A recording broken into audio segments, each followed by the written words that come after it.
It's extremely hard to make a living as a writer, and that can be very discouraging. And a lot of, like, I give writing courses, or I go and speak to people who would like to be published authors, and a lot of their focus is on, how do I make a living out of this? And I think that's fair enough, because if you're going into any kind of creative craft hoping that you will make a living, you need to acquaint yourself with the business side of things.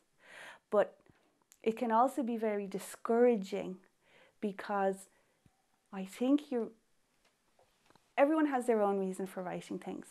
Everyone has their own reason for committing themselves to a piece of fiction. But for me, my sole purpose in committing myself to a piece of fiction is to explore something that possibly I don't understand. So my work, the Moorhawk trilogy, for example, has a lot to do with how you can fit into a society as a good person when that society itself perhaps is predicated on violence, or survival of the fittest, or survival of the strongest. And how do you yourself become or maintain a sense of your own moral strength if the world that you live in is perhaps not particularly moral?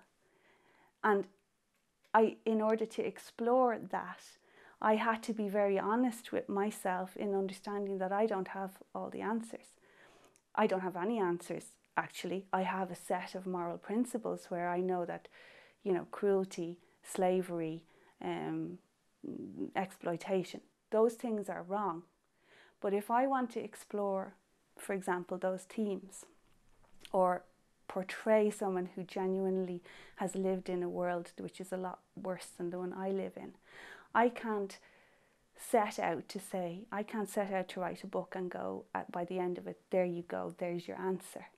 This is how I think we should all live. I need to come at it from all different angles, and I need to answer every question that's asked, including the one, well, what if I just want to survive? Or what if I just want to be the most powerful person? Or I have to answer those questions properly from every angle. And by that's what I mean by honesty, And as well, the reason why it's important is, I think when you write, you do have a responsibility to be true to yourself. So it's possible that the work that you're writing will never be published because it's maybe too complicated. Into the Grey, for example, was sent back to me lots and lots of times from publishers going, this is a great book, but it's too complicated for teenagers. They're not going to get it. It's too political. There's too much in it about, exploring death or the afterlife or religion. Kids aren't going to get that. I personally don't believe that. I think kids are, and teenagers in particular, they're far more engaged on an intellectual level with these subjects, all the big subjects, how we fit into society, how we work together as human beings, where we go after we die, and what happens when you're ill. I think teenagers in particular are deeply philosophical people. And so for me to have, when publishers kept sending me back my work going, no, this is too complex, we can't publish these. For me to have gone, okay, I need to simplify my work, would have been, for me, dishonest. So that was me staying honest, is that I keep writing these complicated things.